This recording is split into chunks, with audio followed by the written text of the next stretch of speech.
Bem-vindos a todas e a todas. Hoje é segunda-feira, dia 19 de julho. Está conosco o nosso querido irmão pela primeira vez. Espero não seja a última, tenho certeza que não vai ser a última. Já desde já o nosso Tasso é como se fosse já um filho para nós. Claro, né? Já tem idade de ser a mãezinha dele, né? Mas vamos deixar para lá. Esse aí, isso. O Tasso Rodrigues, que é de Minas Gerais, ele vai se apresentar. Sejam todos bem-vindos e todas bem-vindas. O senhor Odilson Vargas é também de Minas Gerais. Muito queijo, pão de queijo aqui. Bem-vindo, senhor Odilson Vargas. Vitória, Espírito Santo, Brasil. Ah, do Espírito Santo, desculpa, porque é só mineiro. Gente, não acredito. É porque a Marinete é de Espírito Santo também. Olha que emoção, Marinete. Agora eu fiquei encantada. Já pensou? Que bom. Bem-vindo, senhor Odilson. Bom, mas nós somos vizinhos, né?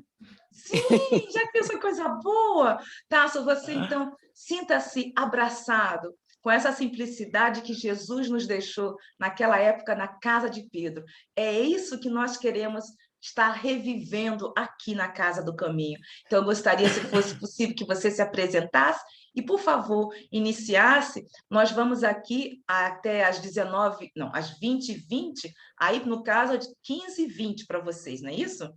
Isso. Exatamente. Pronto, seja bem-vindo, meu querido, seja assim, receba essa energia muito carinhosa da Casa do Caminho, tá certo? Muito obrigada por ter recebido e aceitado o nosso convite. Obrigada. Eu que agradeço, Zélia. Uma boa tarde, boa noite também. Bom dia, né? Está sendo gravado, então provavelmente o pessoal vai nos assistir aí em horários variados. E, bom, sobre mim, eu sou natural de Ituiutaba, que é uma cidade bem próxima de onde eu resido hoje, que é Uberlândia. Ituiutaba, não sei se vocês conhecem, é a terra de Jerônimo Mendonça, e que é muito conhecido, né, aqui na região Gigante principalmente. Deitado, sim! Exatamente. Mas é interessante porque eu passei...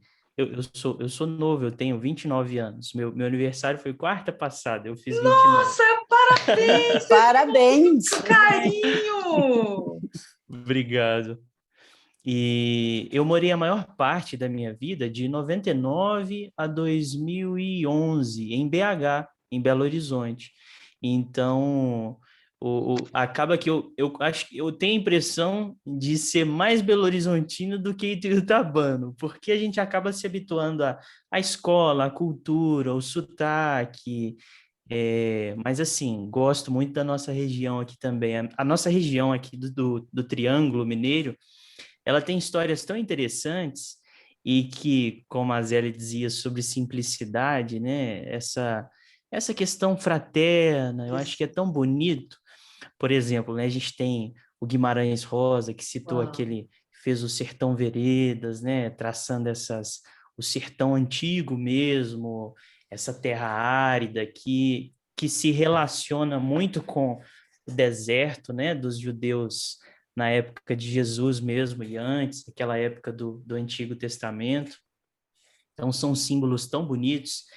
E eu me recordo muito de uma psicografia de um médium aqui próximo também. Ele está um pouco mais para a Serra da Canastra, cidade de Pratinha. Ele tem uma psicografia contando algumas histórias da região, em que o espírito chamado Pollux, ele vai dizer assim, descrevendo a cultura mineira, ele fala assim que era muito comum, e ainda hoje também, na maioria das casas, inclusive o meu apartamento aqui é assim, a gente vai entrar na porta, você entra por um hall de entrada, mas a cozinha é o primeiro cômodo, e aí em frente é a sala. Só que o computador... E assim, é interessante... Só um instantinho, tá? Por favor, tira o microfone, Sandra. Obrigada. Desculpa. Calma, de problema. Obrigada, Tás. Sem problema. E ele vai descrever essa cultura mineira de casas, principalmente no interior, essas casas de fazendinhas, casas mais simples, Coisa boa. que a entrada da casa é a cozinha. Porque a cozinha é o quê? É como se fosse o coração da casa, onde as pessoas se reúnem, se alimentam, dividem o pão, dividem as refeições. E aí é muito comum a gente ver as casas mineiras, as pessoas sendo recebidas, às vezes tem uma porta na sala e uma porta na cozinha, mesmo que a cozinha às vezes fique no fundo. Só que geralmente as pessoas se recebem como? A porta da sala fica sempre trancada e elas chamam para a porta da cozinha e a pessoa é recebida direto no coração da casa. E eu achei tão legal quando ele disse isso na psicografia, porque a história é sobre uma região do campo, lá da Serra da Canastra, histórias de vultos anônimos, espíritas, muito caridosos, muito solidários, que tinham grandes projetos e que hoje a gente sabe que são os projetos atuais dos centros espíritas da região, são uma continuidade daquela época. E o espírito descrevendo essa condição das casas, dessa simplicidade, mas que é recebido direto no coração, né? E eu me recordo também de dois comentários. Não sei se vocês já viram aquele livro Esquina de Pedra, do Wallace Leal Rodrigues. Não. É um livro que ele conta do cristianismo lá dos primeiros tempos, mais ou menos ano 200 ao ano 300. Na verdade, ele é pouco antes do Concílio de Nicéia. Uau. E ali tem... O Wallace foi muito... Ele é até bem conhecido, principalmente aqui na região de São Paulo, porque teve muita proximidade com Chico também. Eles relatam que o Wallace Leal ele tinha uma memória mediúnica muito perfeita, então os livros dele não são psicografias, são livros de recordações mediúnicas, recordações de vidas passadas. E numa linguagem assim, que não chega a ser difícil, mas uma linguagem muito rica de vocabulário, que você percebe assim que Kardec sempre nos disse isso, né, pela codificação, de que as obras, as psicografias principalmente, a gente analisa todo o conjunto principalmente através do vocabulário e do conteúdo, e a obra de Wallace Leal é muito bonita e rica. E ele vai dizer assim que aquelas primeiras eclésias, que eram as igrejas antigas, aqueles agrupamentos dos primeiros cristãos, do cristianismo ali nascente, eles tinham projetos dentro da casa, eles mantinham, eu não sei se vocês já por aí também tem na Europa, que é a geladeira solidária. Eles tinham uma cozinha comunitária, que era uma cozinha que tanto as pessoas levavam os alimentos, quanto as pessoas podiam tirar em caso de necessidade. Aí vocês já viram alguma coisa assim, né? Não, aqui nós não geladeira temos, não, mas vimos assim no Brasil das pessoas que colocam nas Mas há em ruas. Portugal a Caixa Solidária. A Caixa Solidária para as pessoas que estão nas ruas? Não. É para quem precisa de ajuda, ou quem pode ajudar, vai às compras, põe na caixa e quem precisa vai e pega. Então, mas deve ficar nas ruas. Onde fica? Fica na rua. Na rua. Na rua. Fica na rua, claro. Como lá nós vemos também no Brasil que o pessoal coloca, né, Tássio? E são atitudes tão simples e pequenas, mas que eu acho assim, a pessoa diante de uma necessidade, às vezes ela se sente envergonhada, se sente às vezes humilhada de expor essa situação, e é uma coisa que, se mantida ali no cotidiano, rotineiramente, a pessoa sente mais à vontade, né? Ela se sente à vontade de ir lá e, em caso de necessidade, fazer uma retirada, né, de um alimento, de alguma provisão. Acho que são atitudes simples, mas que demonstram esse espírito de solidariedade e fraternidade que a gente tem capacidade, né, dentro do espiritismo principalmente. E, bom, é isso, né? Que bom. Revivendo, vamos reviver isso com o passar do tempo, né, Tássio? Com certeza. E, se você me permite, Zélia, eu posso já adentrar aos nossos versículos de hoje? Por favor, bem-vindo, Luiz. Luiz, bem-vindo. Um abraço de todo o coração, obrigada, viu? E se vocês tiverem algum comentário aí, alguma lembrança, alguma indagação, por favor, me interrompam, hein? Porque eu vou Nós na sabemos que sequência. aqui é um estudo, gente, o Tarso, você vê É, aqui, nós da Casa do Caminho, é um estudo onde as pessoas participam, não tem que se ter vergonha, é para se ter quando não dá para se falar, ou seja, quando fica com vergonha de falar. Então, aqui, por favor, vamos fazer os nossos questionamentos, as nossas perguntas, porque só assim uns aprendemos com os outros, tá certo? Obrigada, Tarso, bem-vindo novamente. valeu, obrigado. E porque esses questionamentos acabam redirecionando a gente, né? Mas eu separei algumas bibliografias que são, assim, atinentes, relacionadas com esses versículos que a gente vai fazer a leitura, vai fazer o estudo hoje, o tema mesmo, né? E eu me esqueci de fazer um outro comentário, que eu acho que é muito relacionado também com o que a gente vai falar hoje, que uma vez eu li não vou me recordar onde, mas eu li um comentário sobre a tradição judaica.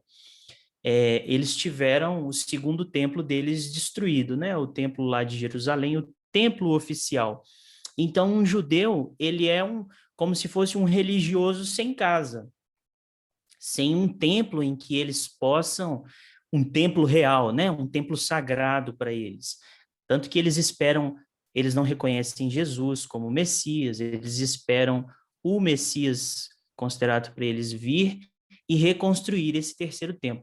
Mas aí o comentário, ele fazia um paralelo interessante, que a gente pode extrair um símbolo, um significado importante, que ele dizia assim, que o templo de um judeu hoje é a sua mesa de refeições, como a gente dizia, a cozinha, o coração da casa. Então, quando uma família judaica ela se reúne e eles fazem uma refeição, na verdade, todas as festas judaicas elas são feitas com a leitura de salmos, com aquelas ritualísticas deles, mas feita ao redor de uma mesa com determinados alimentos que fazem alusão aos simbolismos antigos das festas. Por exemplo, me recordo de um aqui que é a própria festa da Páscoa, em que eles têm uma tradição de oferecer a erva amarga. E essa erva amarga é principalmente oferecida a uma criança, porque é criança que geralmente faz aquelas reações mais espontâneas, né? E aí eles oferecem aquela erva amarga, vamos colocar assim, uma rúcula, que é muito comum aqui para gente, que é muito amargo. E aí é ofertada aquela rúcula para a criança e ela sente aquele gosto amargo e eles dizem assim, tá vendo esse gosto amargo? Esse amargor do gosto dessa erva amarga, ele lembra aquele período em que o povo de Israel, os judeus, estiveram em cativeiro no deserto. Em cativeiro lá no Egito. E esse amargor é a sensação do cativo, do escravo, aquele que não é livre, aquele que tem a sua condição ali limitada, que é uma sensação de amargor. Então, eles usam alimentos e usam ritualísticas ao redor de refeições para simbolizar esses aspectos morais da lei, né, que eles consideram. Isso é muito importante, porque hoje nós vamos... eu separei algumas bibliografias que fazem alusão direta a esses versículos ou indireta pelas questões morais que elas tratam, que vão nos dizer desses símbolos. E às vezes presente na natureza, essa lógica que tem a natureza, essa inteligência dos mecanismos naturais que fazem alusão aos mecanismos morais. Eu vou começar fazendo uma leitura e eu vou pedir licença para fazer a partir do versículo 8, porque eu até comentei com a Zélia, né? Eu acho muito legal essa ideia do Mildinho, porque ela consegue pegar um versículo e extrair toda a profundidade. Mas é importante também a gente não esquecer de que um versículo ele está encaixado ali em determinado trecho, que se a gente deixa o trecho de lado, talvez a ideia principal ela fica perdida. E uma das principais questões aqui desse capítulo do Evangelho de João, que é o capítulo 14, principalmente a partir do versículo 8, até chegar ali no versículo 21, 22, Jesus está comentando sobre a vinda do Consolador prometido. E eles usam até em algumas traduções, como a do Haroldo, que eu estou com ela aqui, eles chamam de Paracleto, que é aquela ideia do advogado, do representante, aquele procurador, aquele que vai vir defender, consolar futuramente. E aí, a partir do versículo 8, nós temos um diálogo entre Jesus e Filipe. Eu vou ler aqui que Filipe lhe diz: Senhor, mostra-nos o Pai, isso nos é suficiente. E Jesus lhe diz: Filipe, por tanto tempo estou convosco e não me conheceis? Quem me vê, vê o Pai. Como dizes, tu, mostra-nos o Pai. Não crês que eu estou no Pai e o Pai está em mim? As palavras que eu vos digo não falo de mim mesmo, mas o Pai que permanece em mim realiza as suas obras. Aqui Jesus já está trazendo aquela ideia de representante, porque ele representa o Pai, ele representa Deus. Todas as suas ações, todos os seus pensamentos, as suas palavras, as suas pregações, elas estão condizentes com um modelo de humanidade e de divindade perfeito. E ele prossegue: crede em mim, porque eu estou no Pai e o Pai está em mim. Crede ao menos por causa das mesmas obras. Amém, amém vos digo, aquele que crê em mim, as obras que eu faço, ele também fará, e fará maiores do que estas, porque eu vou para o Pai. E agora nós adentramos aos versículos chaves do nosso estudo de hoje, que é a partir do 13, onde Jesus vai prosseguir dizendo: E o que pedirdes em meu nome, isso farei, a fim de que o Pai seja glorificado no Filho. Se me pedirdes algo em meu nome, eu farei. Se me amardes, observareis os meus mandamentos, e eu rogarei ao Pai, e ele vos dará outro Paracleto, a fim de que esteja convosco para sempre.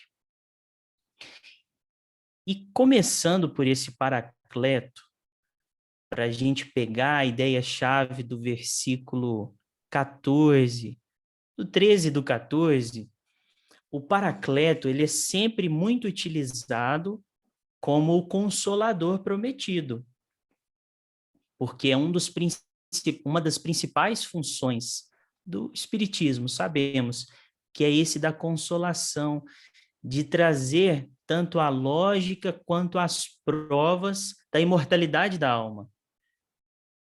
E essa imortalidade da alma, essa convicção de que a vida futura é presente, de que nós estamos sempre em contato, mundo espiritual e mundo material, nos influenciando, espíritos encarnados e desencarnados, essa realidade constante de influenciação e de cooperação entre os dois planos é uma realidade evidente, patente. Jesus ali, diante da crucificação, diante da ressurreição ali, em que ele volta para Tomé, ele diz, né, toca na mão para ver aqui, ó, que eu estou vivo. Ele quis nos trazer essa ideia de imortalidade da alma, provando ali quase que em carne e osso mesmo, né, materialmente falando, que eu quero dizer. O Consolador prometido, ele vem patentear essa realidade da imortalidade da alma, nos trazendo provas adicionais. E através dessa convicção, pela lógica, pela razão, por essa fé raciocinada de compreender os fenômenos, compreender os princípios, as leis morais, a gênese do mundo, através dessa convicção e desse entendimento, ele tem essa função de consolação, Porque quem está bastante convencido de que a vida não cessa, que ela continua, essa pessoa não teme e nem chora diante da morte. E eu me lembro de uma história interessante que eles contam sobre Cairbar Schutel. Não sei se vocês já ouviram falar do Cairbar, mas é interessante porque ela é quase cômica, mas é uma advertência assim, muito séria e sincera também. Eles contam que quando o Cairbar desencarnou, a esposa dele ficou muito triste e ela chorava muito e até entrava num quadro de um pouco de desesperação. E aí Cairbar volta no próprio velório, por psicofonia, dá uma comunicação mediúnica advertindo a esposa dele. E aí eu não vou me lembrar nos termos exatos, porque eu vi essa história sendo contada várias vezes e não achei uma referência bibliográfica que atestasse assim com as palavras literais, mas que ele dizia mais ou menos assim: minha esposa, minha querida, meu amor, não chore, não nos envergonhe. Há muitos amigos queridos aqui presentes. E o seu desespero não é condizente com as nossas crenças, com as nossas convicções. Olha que bonito. E aí ele traz algumas provas, ele diz que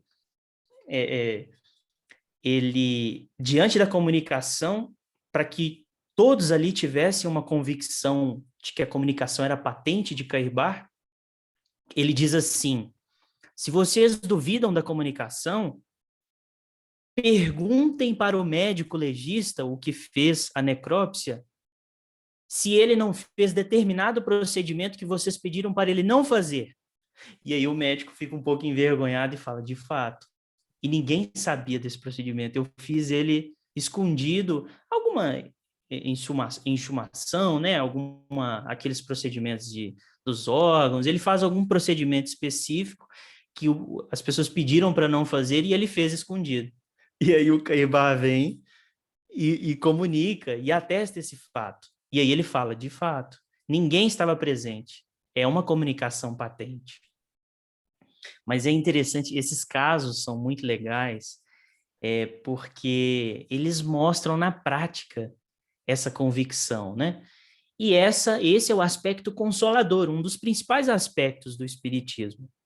Mas o Paracleto, ele tem uma ideia mais extensa, uma ideia mais extensiva.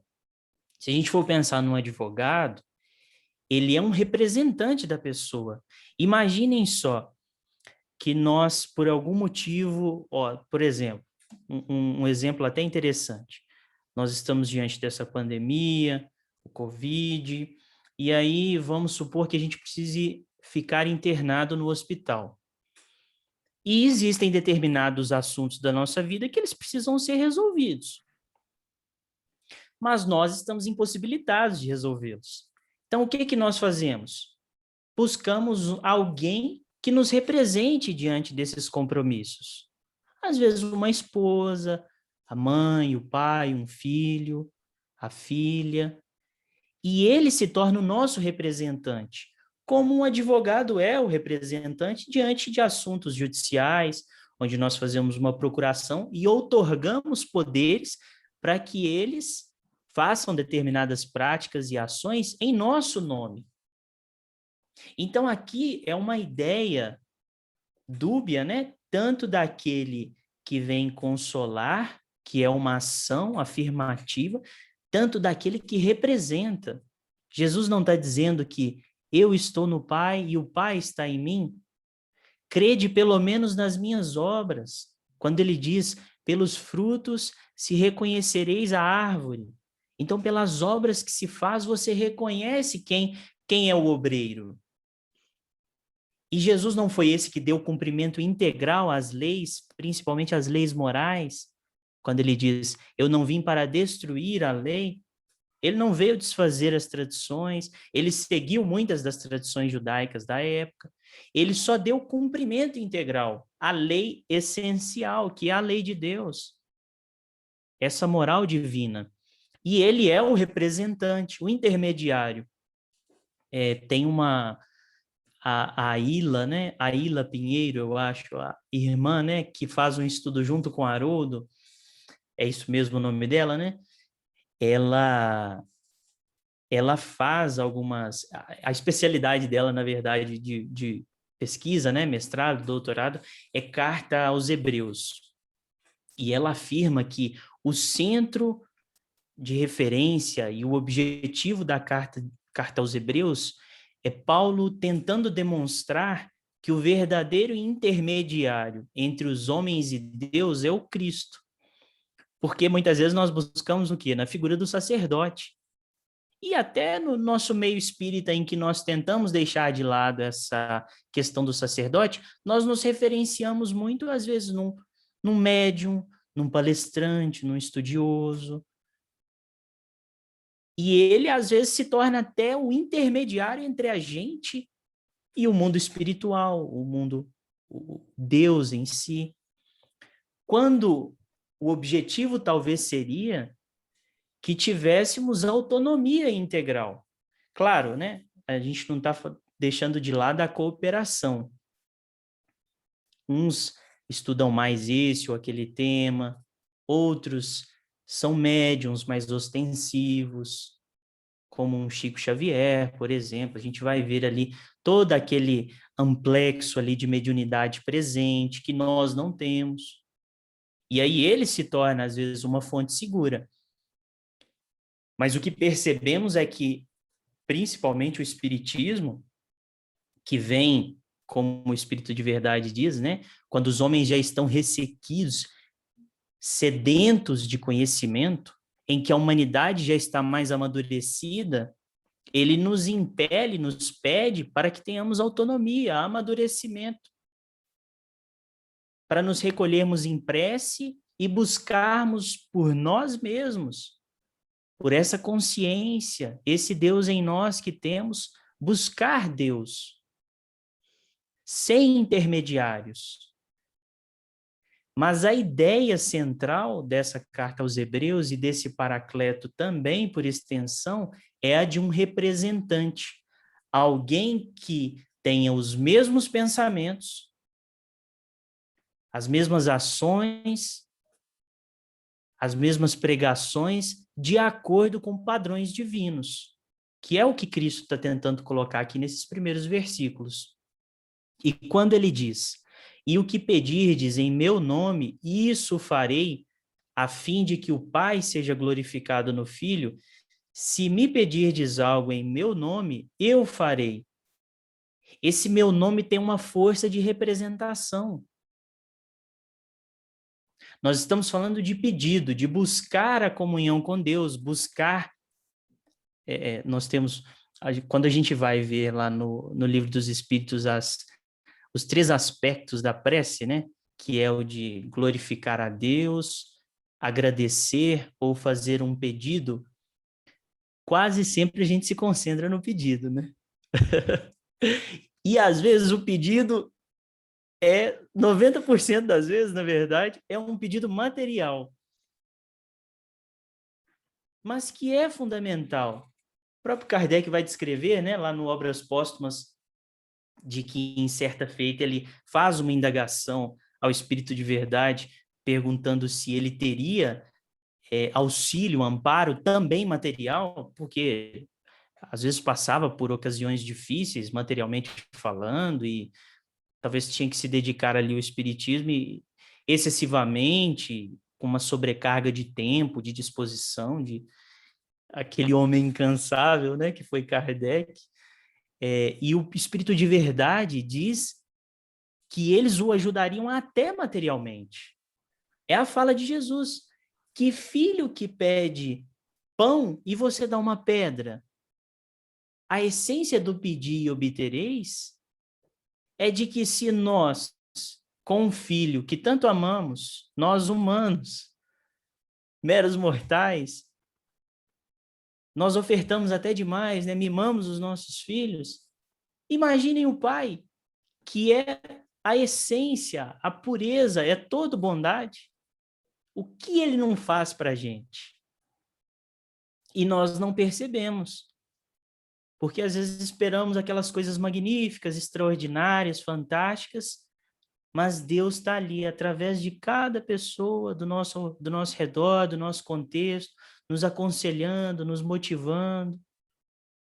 Em determinadas ocasiões que nós falamos, nossa, às vezes a gente fala até assim, né? Que sorte que eu tive. Será que foi sorte? Ou será que não existiam mecanismos extremamente inteligentes, espíritos ali influenciando para que aquela situação ocorresse daquela forma, porque se ocorresse de outra, a gente perderia muito, perderia talvez até uma encarnação. E nós vamos percebendo que esse pedir, ele está sempre vinculado com uma condição também. Porque Deus não pode ser injusto. Deus não dá privilégios. Pelo contrário, ele é como, Emmanuel vai nos dizer em várias vezes que ele é como um sol, iluminando desde o verme até o anjo, indiscriminadamente. Ele não tem preferências. Ó, nós temos um comentário aí, deixa eu até ler aqui que eu perdi. O senhor pode falar, viu, azar. senhor Odilson? O senhor pode falar, pode abrir o microfone do senhor aqui no nosso estudo. Você pode fazer, sim, perguntas, comentários, não tem problema, não. Este é o objetivo, viu? Ele falou em sorte, na realidade, o André Luiz fala que não existe sorte ou azar, existe mérito ou demérito. Justamente. Odilson, e eu estava me lembrando justamente do nosso lar, quando Lísias explica para André Luiz aquele mecanismo do pedir e obtereis, que ele vai dizer assim, né? Desejo ativo, não, como é que é? Vontade ativa, eu me esqueci a segunda parte. Vontade ativa, desejo ativo, vontade ativa e merecimento justo. Eu me lembro que ele termina com o merecimento justo, para justamente nos colocar essa questão do merecimento. Porque nós já temos tanto de misericórdia, não é mesmo? Às vezes a gente nem merece e recebe mesmo assim a dádiva. E é amparado e é protegido. Então, faz sentido ele está dizendo pedirmos... aqui no capítulo, deixa-me ver, que nós estamos estudando o nosso lá, 7 explicações de Lísias, os 3 passos para se alcançar um desejo: vontade, trabalho, merecimento. Vontade. Justamente. E aí ele nos lembra dessa condição de mérito, que a gente talvez já ensaiou nas filosofias, nos pensamentos, nas ideologias, uma ideia de meritocracia, que é um poder baseado na qualidade, na questão técnica, científica, mas a gente sabe que são ensaios humanos ainda distantes e imperfeitos para tentar explicar o que seria essa relação, essa correlação que há entre merecimento e misericórdia, sendo a misericórdia aquela situação em que nós não merecemos e mesmo assim recebemos, por bondade, por amor. E aí, entendendo que o pedir, ele está vinculado com essa questão do mérito, está vinculado com justiça e misericórdia, nós lemos esse versículo 15, onde Jesus expressa uma das condições, que ele vai dizer: se me amardes, observareis os meus mandamentos. Aí nós vemos, né, Tássio, que como você falou, quando nós estamos passando por determinadas situações, alguns problemas, assim, onde está Deus? Porque aquela pessoa tem, como foi o Dilson falou, né? Ele tem o direito de receber, enquanto eu não tenho. Então, isso fazemos permanentemente. E quando nós recebemos, por exemplo, até algo material, nossa, Deus está olhando para mim. Então, nós estamos ainda tão ligados a isso, e isso começa comigo. Quantas vezes eu falei assim, por que aquela pessoa tem esse privilégio e eu não? que ela tem tanta sorte na vida e eu não. Então, aquela coisa, aqueles tramas, né, que nós fazemos, que de sorte e azar, essa ambiguidade que sempre estamos fazendo, não é isso? Quer dizer que Deus é como se estivesse nos castigando. Veja bem, se ele é puro amor. Não é isso? É interessante isso de vez. Bom, eu faço, estou falando por mim, porque, poxa vida, aquela pessoa conseguiu carro, vai logo no material, né? Carro, a esposa dele é bonita, os filhos são todos assim, enquanto eu não tenho isso, aquilo, tudo. Então, eu acho que, Essas como você mesmo falou, comparações, né? não é? Que sempre colocamos essa parte material, isso no versículo 15 é interessante, né? O que você acha, É não é? justamente. E a gente, assim, como Kardec traz lá no Evangelho segundo o Espiritismo também, sobre as causas atuais e anteriores das aflições, que a gente olha e fala, eu sou muito azarado. Tudo que eu faço dá errado. Só que esse erro talvez seja a salvação da encarnação. Porque se a gente acertasse, se a gente tivesse tudo que queria, nós usaríamos, às vezes, esse benefício, esses bens materiais em prejuízo alheio e próprio. Então, às vezes, é uma medida de segurança. Mas, assim, é muito importante também nós nos lembrarmos de que não são os excessos que a gente lê nessas mensagens. Então, por exemplo, né, eu falar assim, tudo dá errado mesmo, então eu vou parar de tentar. Aí não faz sentido, né? Porque é um mecanismo de colaboração. Tanto nós recebemos o amparo e somos impelidos, motivados, instigados, mas para ação individual, para que nós corremos, a gente usa muito essa expressão, né? Você tem que correr atrás também. Você tem que ir. O mecanismo é o quê? Pedi e obtereis. Batei e se abrir-se-vos-á. Então, se a gente não bate na porta, ela não abre sozinha. Ninguém vai abrir ela para a gente. E aí a gente vai percebendo esses mecanismos. Eu encontrei aqui, ó, o Lísias diz assim, vontade ativa, trabalho persistente e merecimento justo. Ele vai mostrar, assim, em 3 palavras mais simples, num raciocínio que para a gente é muito acessível, né, esclarecedor, ele vai mostrar esses mecanismos do pedir e obtereis.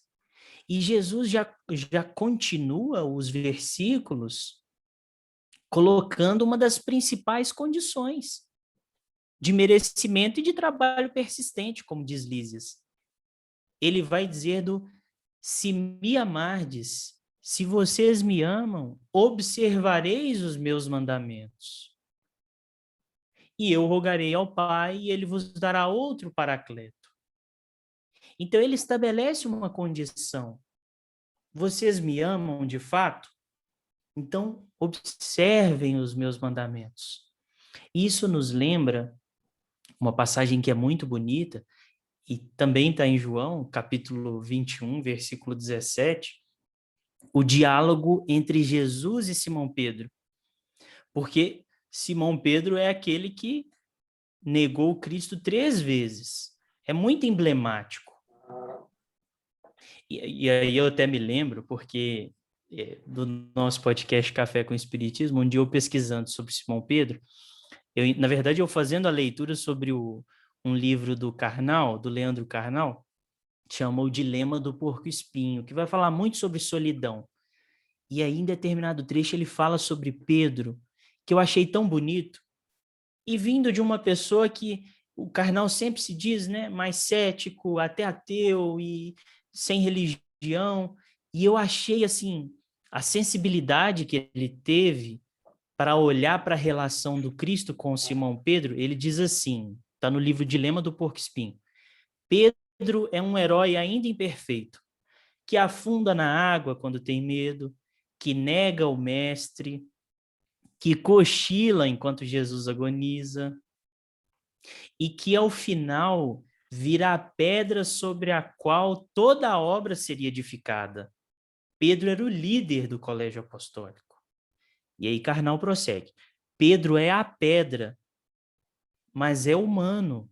Jesus não escolheu anjos. mas seres humanos. Ele conhece os seus discípulos e, curiosamente, ama-os do mesmo jeito.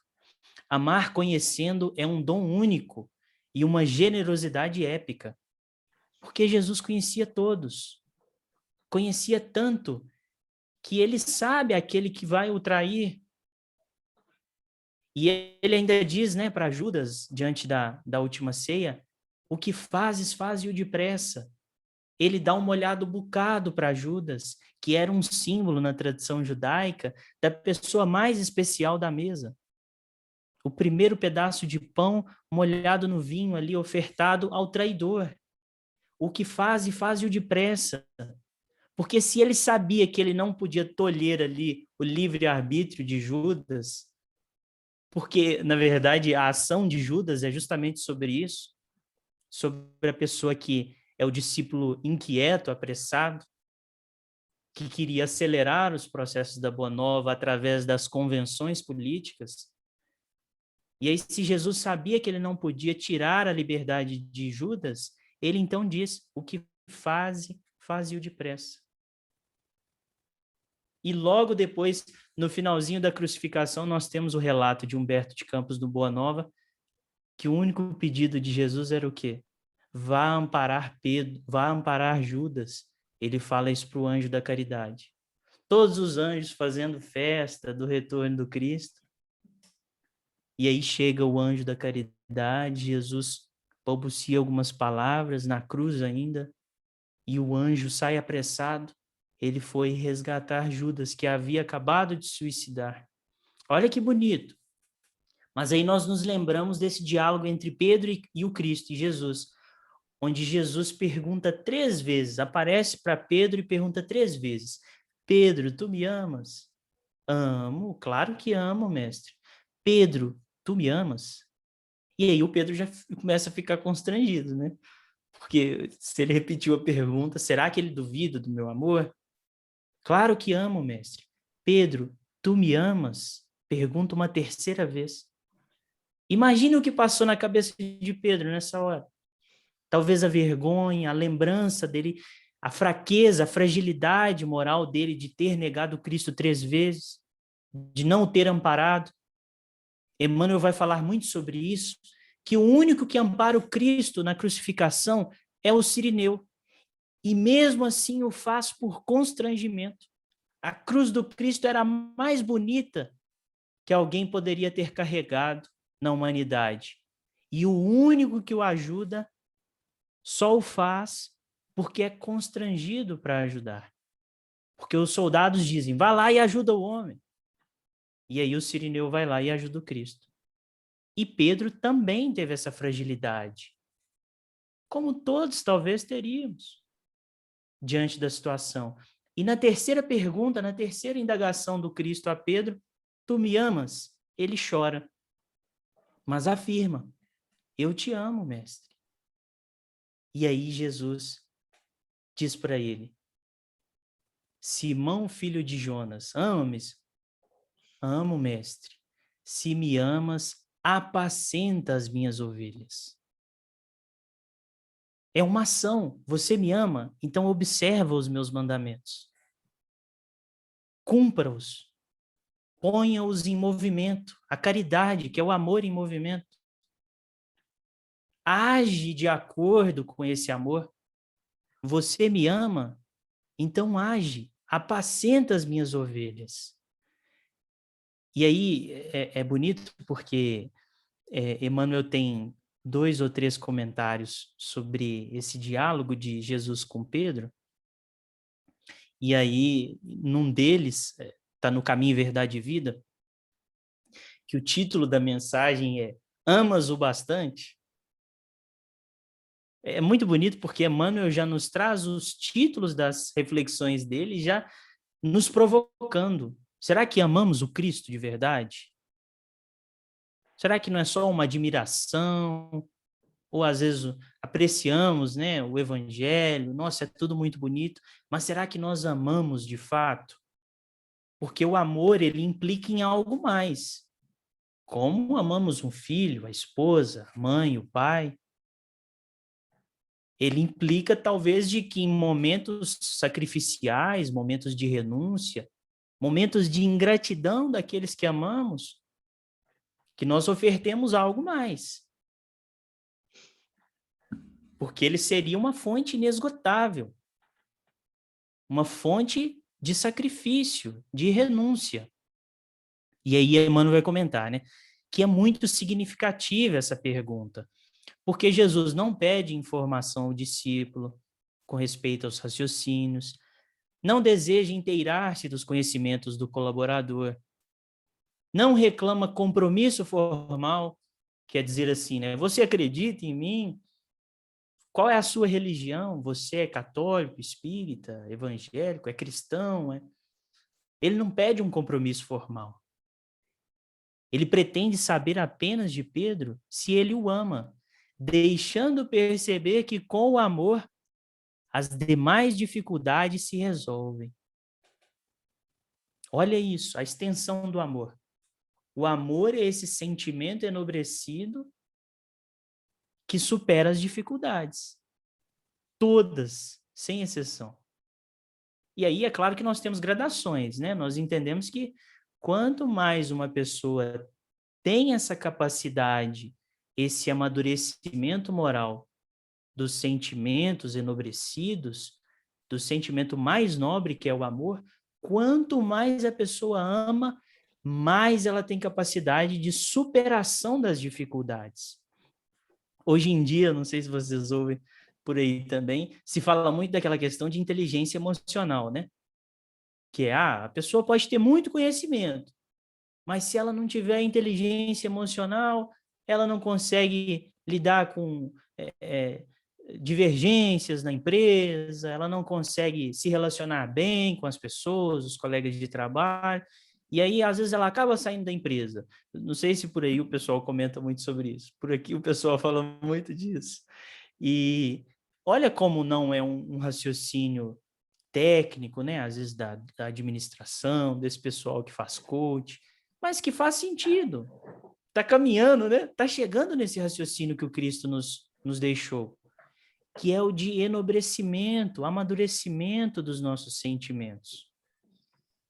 O meu esposo, ele sempre se questiona, porque em alemão é muito complicado, porque Glauben, em acreditar, ele diz assim, eu não posso acreditar aquilo que eu não sinto. E nós estamos falando de amor. E quantas são as vezes, será que realmente amamos a doutrina? Onde está a nossa fé? Então, quando você fala sobre a inteligência, e quando você sabe que você está em grupos, você sabe que quando nós estamos numa casa espírita, a primeira coisa que quando se chega é assim, eu venho, mas eu quero a minha liberdade. Então você vê o que Jesus falou. Ele foi, você me ama, mas ele está ali, sabendo até onde Pedro e até onde também o Judas podia ir, porque na verdade o Judas amava o Jesus. Ele não foi uma traição, ele queria algo mais, ele queria que Jesus fizesse as coisas mais rápidas. Porque estava assim, poxa vida, como é que pode? Ele nunca pensou que ia ocorrer isso com Jesus.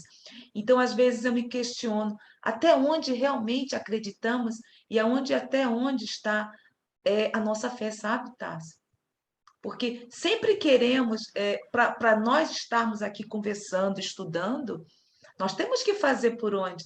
Não é só querer receber ou não estar involucrado, que quando já estamos involucrados. Não é ter, não, eu quero a liberdade, porque eu estou falando isso porque nós vimos isso, você sabe disso. Quando adentra-se numa casa, assim, não, eu quero ter minha liberdade. Se eu venho, não venho, ou tenho, então... Aí eu me questiono, até onde vai justamente a nossa fé e a nossa crença na doutrina amorosa, na boa nova de Jesus? Até onde está a nossa fé? É verdade. E a própria palavra fé, quando a gente...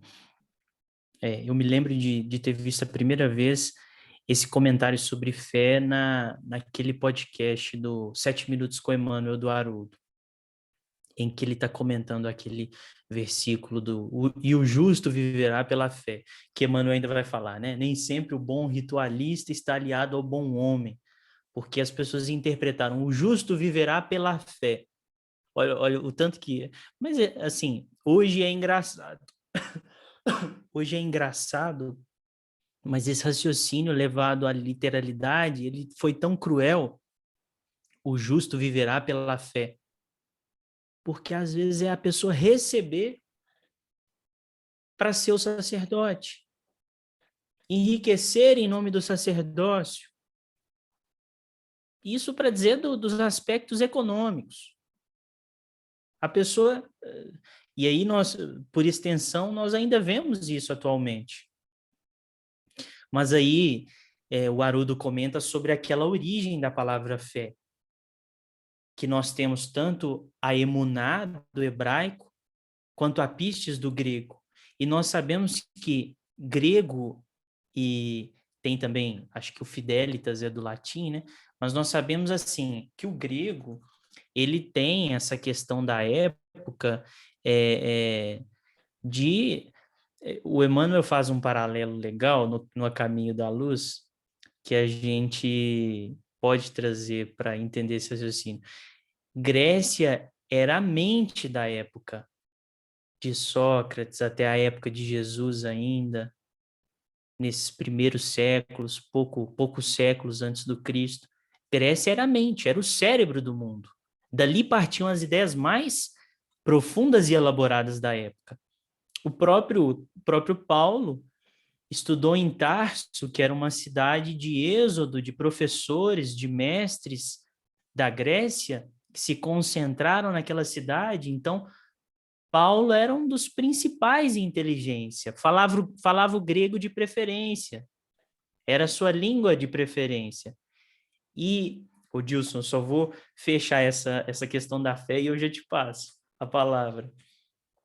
E aí a gente observa a Grécia como cérebro e Israel, os judeus, deviam ser o coração do mundo. Mas tinham ali todo o manancial de revelações, todo o manancial divino para serem os coração. Eles eram o coração, só não o colocaram em movimento. Mas aí a gente percebe assim, um interpretando os sentimentos, emuná, enquanto essa confiança, que nós temos um amigo aqui, o Gustavo, que sempre brinca, que fala assim, que a confiança da fé é como caminhar no escuro, sabendo que você vai levar o pé para dar um passo e Deus vai vir com o chão para você pisar. E de outro lado, a Grécia, com essa pistis, essa palavra de fé, como convencimento, que nós temos muito claro no Espiritismo, da fé raciocinada. A fé aliada com a razão, a religião aliada com a ciência. A fé que encara a razão em qualquer época, face a face. Só essa pode sobreviver. E nós temos nesses dois termos, na junção, todo o amplexo da fé, tanto do sentimento quanto do raciocínio, em que nós podemos nos aproveitar. E é legal porque, em determinado momento, o judaísmo se alia com os pensamentos gregos, né, que eles chamam de judaísmo helenizante. Paulo mesmo, pregando aos gentios, se utilizava de todo esse conjunto de reflexões ali para que se dessem as mãos o cérebro e o coração da época, os pensamentos mais complexos com os mais puros e simples dos sentimentos, das demonstrações. É legal isso, mas que nos mostra essa força da fé, né? Odilson, pode falar, fica à vontade. Interessante que eu ia falar, que você até já falou, da vontade ativa, trabalho persistente, merecimento. Eu lembro que eu li o livro, Se Selecionado da Luz, o Luiz falou isso. Antes ele falou o seguinte: a realização nobre exige 3 requisitos fundamentais: desejar, saber desejar e merecer. E traduz o que você já disse, que que eu queria falar e você antecipou. Vontade ativa, trabalho persistente e merecimento. Ele quis dizer, sem isso, nada é feito. Seguir Jesus é a nossa meta, é o nosso roteiro. Um abraço, obrigado pela atenção e gentileza. Eu que agradeço. Obrigado. E, Zélia, nós temos mais 20 minutos, não é isso? Exatamente. Isso. Tá. Eu quero trazer 3 histórias aqui pequenas, mas que eu acho que ajudam a gente a compreender essa extensão do amor, esses mecanismos do amor. E a primeira delas, as 2 primeiras, na verdade, elas estão no Boa Nova, que são diálogos de Jesus, primeiro com Pedro, novamente, né? E depois com João, onde a gente percebe esses mecanismos do amor, esses mecanismos do sentimento.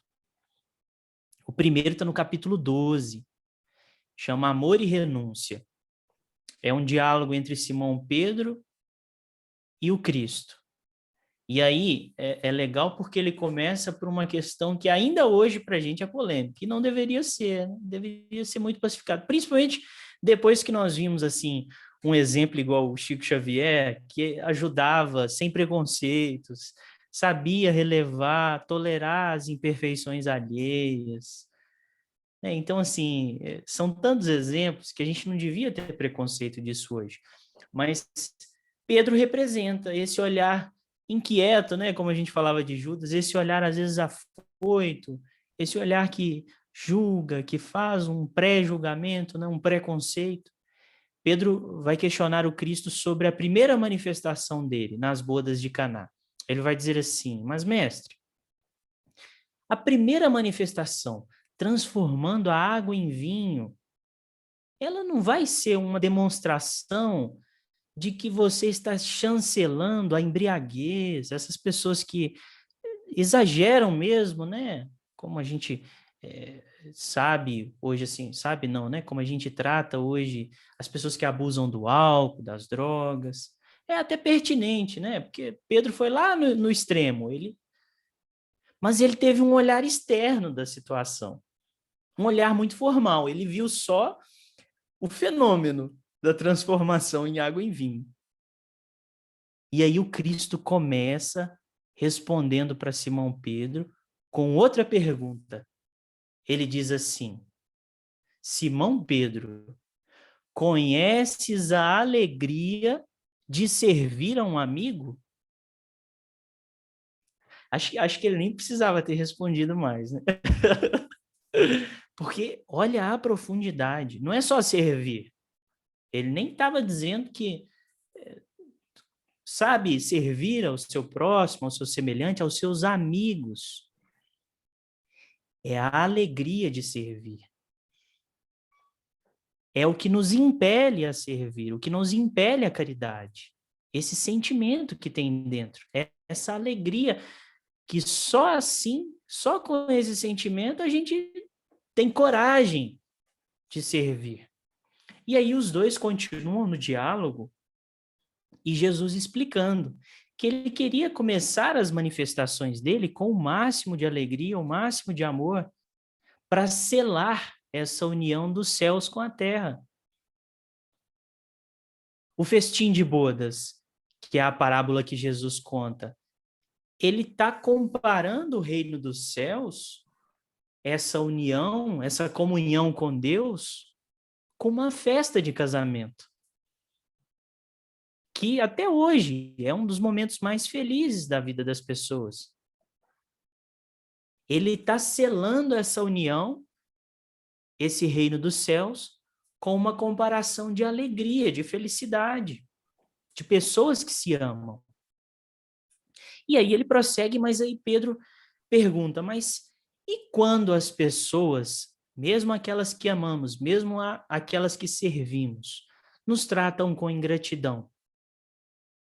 E aí Jesus vai elaborando a resposta de que alegria e que amor é esse que supera as dificuldades. Ele vai dizer assim, ó, saibamos santificar a nossa afeição, proporcionando aos nossos amigos o máximo da alegria, seja o nosso coração uma sala iluminada onde eles se sintam tranquilos e ditosos. Porque, pensem só, igual a gente vê numa figura de Chico Xavier. Era um homem que sabia acolher sem precedentes da nossa atualidade. Como as pessoas não iam até lá e voltavam maravilhadas com aquele amor que recebiam do Chico. Se sentiam acolhidas, como a gente começou comentando, né? Se sentiam recebidas na cozinha da casa, no coração da pessoa. E Jesus está comparando esse amor e essa alegria de servir ao próximo com essa receptividade, esse afeto, afabilidade e doçura, como Kardec vai colocar como esses elementos do homem de bem, da perfeição moral. E aí é legal porque nesse capítulo Jesus está demonstrando o que é esse amor, o que é esse sentimento, o que é esse amadurecimento do sentir. Ele vai dizer assim, ó, a capacidade de sentir grandes afeições já é em si mesma um tesouro. Porque tem pessoas que são muito frias, muito insensíveis. Kardec mesmo, vocês vão me perdoar porque eu não lembro a questão específica, mas Kardec está elaborando o tema ingratidão no Livro dos Espíritos, questionando os espíritos o que acontece com aqueles que nos tratam com ingratidão, com indiferença. E aí ele falando, esses nos laceram a alma. Não seria melhor que nós endurecêssemos o nosso coração? Fôssemos frios com o outro? Não seríamos mais felizes? A pergunta que ele faz.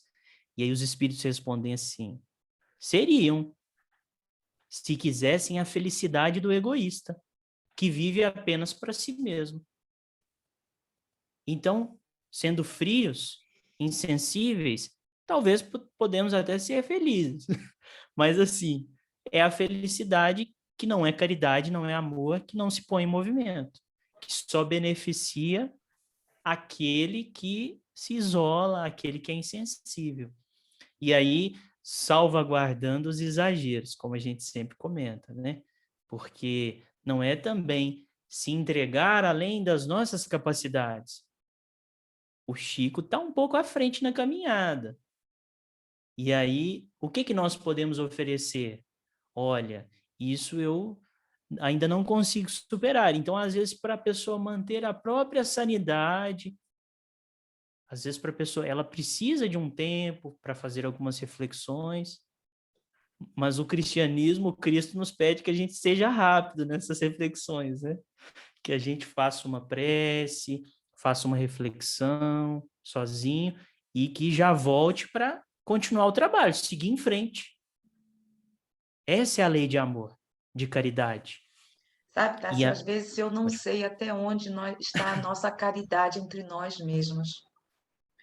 Porque passa o tempo, nós às vezes direcionamos os nossos pensamentos, as nossas atitudes, às vezes só para a nossa família, para aquelas pessoas que estão mais próximas a nós, e nos esquecemos, às vezes, até de escutar um telefonema ou perguntar como é que você está, entre nós mesmos que estamos aqui falando sobre caridade. Teve umas 2 semanas atrás que eu estava realmente necessitando conversar. Estava necessitando. E eu olhava assim, eu tomei algumas atitudes que, na verdade, eu queria, estava necessitando, porque minha mãe está na UTI. Então, aí eu até tentei, sabe? Mas eu falei assim, meu Deus do céu, eu estou incomodando as pessoas. Porque até então, a gente já fica, às vezes, até com medo de incomodar as pessoas. Porque a gente já não... essa coisa de você confiar... Não, como antigamente lá na Casa do Caminho, de Pedro, nós estamos perdendo isso. Eu estou falando isso de mim, sabe? A gente foca em outras coisas e se esquece que a principal, que é a caridade, às vezes é só você ouvir, ou às vezes você até aconchegar. E será que a gente não está... Realmente, será que estamos colocando essa a doutrina que tanto, entre aspas, admiramos em prática? Porque o primeiro de tudo é a caridade. O que você acha? Você acha que a gente não está, às vezes, nos esquecendo de algumas coisas? Nós falamos da simplicidade, porque isso existia anteriormente. Mas a gente está colocando, eu estou falando de mim, tá? De mim. Assim, metas, objetivos, bem mais acima do que até a própria caridade para conosco diariamente. Bom, não sei se você entendeu. Com certeza. E eu me lembrei de uma questão em que São Vicente de Paulo responde, acho que é 888, em que, olha que interessante, eu vou trazer essa resposta dele no Livro dos Espíritos, para a gente lembrar daquilo que a gente comentava no começo do estudo. Kardec está perguntando se é lícito dar esmola. Esmola material mesmo. A gente para no sinal e dá o dinheiro. Se isso é lícito, justo, conveniente, se a gente de fato ampara a pessoa. E aí São Vicente de Paulo, ele começa respondendo assim, que não só é lícito, claro, como nós deveríamos trabalhar em sociedade para que aquele que está no sinal pedindo ajuda, aquele que precisa de alguma coisa, que está em necessidade, para que ele nem chegasse naquela condição. A nossa conduta em sociedade deveria ser preventiva, para que as pessoas não caíssem na penúria, porque ele vai dizer que é humilhante. É uma questão é uma situação, uma circunstância de degradação moral. A pessoa se sente humilhada de ter que pedir. A pessoa está no sinal, todo mundo desprezando ela, às vezes de 50 carros, um vai dar uma moedinha. Tem gente que joga a moedinha, o cara tem que pegar no chão. Olha o tanto que isso é degradante, humilhante. E nós estendemos para esse raciocínio da conversa fraterna. Porque às vezes a pessoa tem vergonha, a gente é muito corrido, muito atribulado. E aí, às vezes, questionar, falar, oi, tudo bem? Às vezes você começa até com uma conversa despretensiosa, né? No WhatsApp, oi, tudo jóia? Como é que estão as coisas? Aí todo mundo responde assim, né? Tudo jóia e você? Aí você fala, tudo bem. E aí aquela conversa morre. E eu gosto muito, eu participo de 2 estudos na semana. Isso porque eu tive que me segurar para não participar demais. Já estou combinando com a Zélia de sexta, né, Zélia? Mas eu acho Vou esses falar com o momentos Magno. eu acho esses momentos de estudo em que a gente comenta sobre aspectos evangélicos, espíritas, passagens, situações, circunstâncias de Jesus, e vai traçando os desdobramentos morais, e vai trazendo para os nossos contextos pessoais, e isso tem um cunho terapêutico. Às vezes um estudo é como se fosse um grupo de terapia, em que cada um pode ali diluir um pouquinho da dor pessoal que traz, das angústias, das aflições. E o raciocínio do outro, a reflexão, as palavras do outro, servem de consolação para a gente. Porque nós só temos uma cabeça, né? Vamos colocar assim. Nós só temos uma consciência. E a consciência, ela sofre variações, como as variações do clima.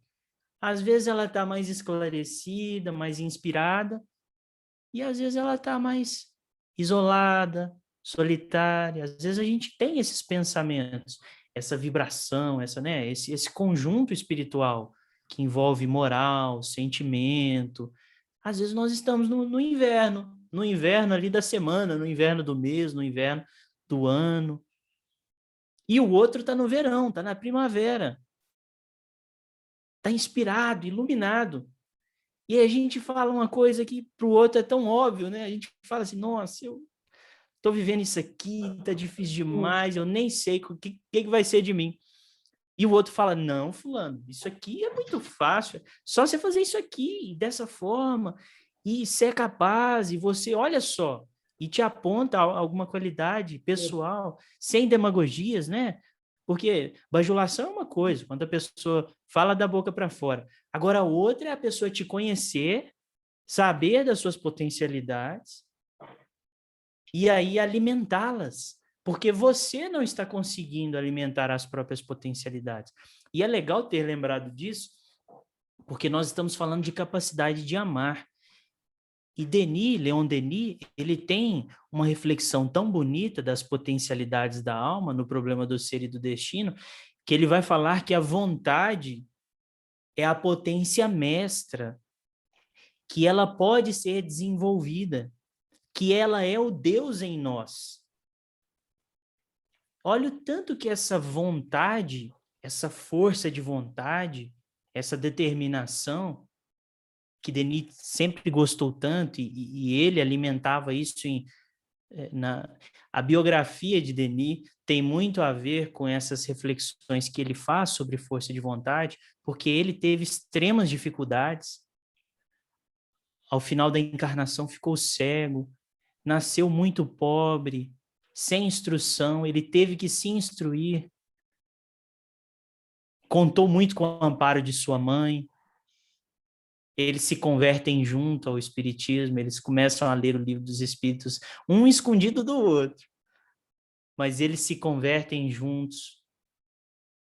Mas nem sempre teve a mãe. E enfrentou muitas dificuldades, trabalhos árduos, braçais. E foi o que foi, né? Um homem extremamente inteligente e extremamente ligado ao plano espiritual, inspiradíssimo. Leon Denis, toda a leitura dele é uma poesia, sem estar em verso, né? Poesia em prosa. E essa força de vontade, essa vontade como potencialidade mestra, é essa capacidade de sentir afeições. É esse amor que faz com que a gente enfrente essas renúncias, enfrente essas dificuldades. E às vezes ele esfria um pouco. E a gente precisa de um apoio externo. E aí, eu acredito que eu nem vou conseguir trazer tanto do próximo capítulo, que é a próxima situação, mas que fala justamente disso, desse Deus em nós. Lá no capítulo 19 do livro Boa Nova, é um diálogo de João com Jesus, João, filho de Zebedeu, né? João, o apóstolo. E João está perguntando sobre os mecanismos da prece. Como que ele pode orar, fazer uma prece que seja mais efetiva para se acalentar, se consolar? Como seria esse mecanismo? E é legal porque Jesus ele tenta explicar não como, mas o porquê da prece, para que João compreenda o mecanismo definitivamente, esse mecanismo de comunhão com Deus, que não está adstrito exclusivamente à prece. A prece é um dos mecanismos de nós nos aproximarmos de Deus. E é legal porque quando a gente olha assim, como Santo Agostinho coloca no Livro dos Espíritos, o conhecer a si mesmo, estreitar os laços com a nossa própria intimidade, é conhecer Deus, porque a essência é uma só, que é melhor descrita como amor, na figura desse sentimento.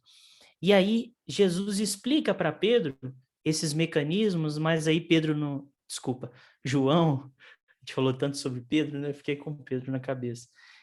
E aí ele explica esses mecanismos da prece para João, João não entendendo. E aí eu acho que essa reflexão fica para o final, fica agora para o nosso final, né? Para o fechamento, por causa do tempo. Mas aí Jesus e João estão caminhando em direção a Jericó. E as paragens de Jericó, como o nosso sertão aqui de Minas, eram paragens áridas, que eles encontram um lavrador cavando um poço no meio do caminho, indo para Jericó. E a primeira pergunta que Jesus faz ao lavrador ela responde e nos mostra como que era essa paisagem nos entornos de Jericó. Jesus pergunta assim: as chuvas andam mesmo escassas nessas paragens? E o lavrador diz assim: a chuva por aqui, nessas paragens, tem se tornado verdadeira graça dos céus. Porque quase não chovia. E a gente sabe que a água é esse elemento que fecunda a terra, que traz a vida para a terra. E sem água, você não tem a plantação, não tem um alimento, não consegue saciar a sede. E aí o lavrador continua cavando, porque ele sabe que existe um manancial oculto, escondido na terra, que guarda essa água, alimentada por outras chuvas passadas, nesse mecanismo do ciclo da água, tão perfeito da natureza. E aí Jesus olha para João e fala assim, olha, eu vou ler na íntegra para a gente fechar mesmo, porque é muito bonito. Ele diz assim: este quadro da natureza é bastante singelo, porém é na simplicidade que encontramos os símbolos mais puros. Observa, João, que este homem compreende que sem a chuva não haveria mananciais na terra, mas não para em seu esforço, procurando o reservatório que a providência divina armazenou no subsolo. A imagem é pálida, todavia chega para compreenderes como Deus reside também em nós. E aí ele vai explicar o símbolo. Dentro do símbolo, temos de entender a chuva como o favor da sua misericórdia, sem o qual nada possuiríamos. Esta paisagem deserta de Jericó pode representar a alma humana vazia de sentimentos santificadores. São esses momentos em que a gente está triste, solitário, carente dessa luz, carente desse amor. E aí Jesus continua com o lavrador. Este trabalhador simboliza o cristão ativo, cavando junto dos caminhos áridos, muitas vezes com sacrifício, suor e lágrimas, que são outros líquidos também, né? Para encontrar a luz divina em seu coração. E a água é o símbolo mais perfeito da essência de Deus, que tanto está nos céus como na terra. Olha aí que bonito, um exemplo da natureza. E ele contextualizando o mecanismo de comunhão com Deus, com esse Deus em nós e com Deus mesmo, nosso Pai, e explicando que aquele trabalhador, às custas de sacrifício, suor e lágrimas, buscava dentro o que faltava fora, porque ele sabe que Deus inseriu dentro do subsolo aquele manancial oculto de força, de amor, de esperança, de consolação. E esse trabalhador simboliza quem? O cristão ativo. É a observância que nós vemos, né, no versículo 15. É muito bonito porque todas essas mensagens, elas são muito convergentes. Emmanuel é um comentarista evangélico muito fiel, né, Zélia? É muito bonito. Vamos ficar na próxima, porque realmente é fascinante estar conversando sobre o Evangelho da forma como nós estamos aqui, né?